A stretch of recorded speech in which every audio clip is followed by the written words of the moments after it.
Hi friends, आज आपण P एफचा balance आपला किती आहे ते जाणून घेणार आहोत. ते पण उमंग ॲपद्वारे. त्यासाठी आपल्याला प्ले स्टोअरमध्ये जायचं आहे. प्ले स्टोअरमध्ये आपल्याला इथं सर्च करायचं आहे उमंग ॲप.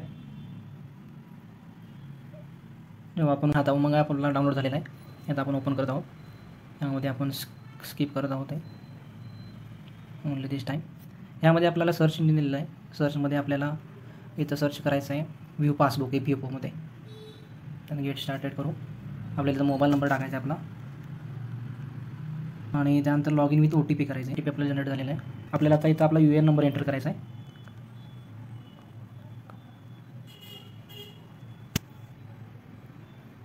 इमिडिएटली करतो इथं.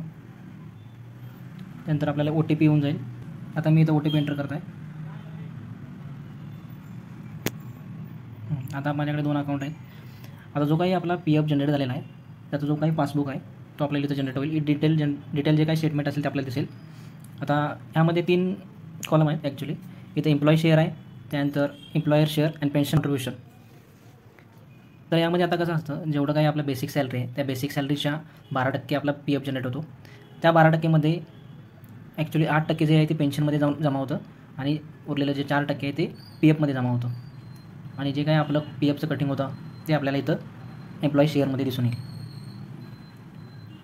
ॲक्च्युली आपल्याला असं वाटतं की कंपनी आपलं कटिंग असतं आणि सेम कटिंग कंपनीचं बनवतो PFचं, पण ते तसं नसतं. आपलं जे काही कटिंग असतं त्याच्या 8%च पेन्शनमध्ये जातं आणि 4% ते PFमध्ये जनरेट होतं. आणि इथं आपण टोटल जे काही आपलं PF झालेलं आहे ते आपण बघू शकतो. त्यानंतर आपल्याला हे काही डिटेल स्टेटमेंट जर हवे असेल तर आपण हे डाउनलोड करून इन डिटेल आपण चेक करू शकतो.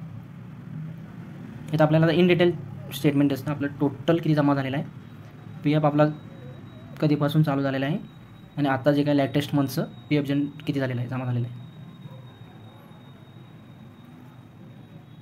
थँक्यू.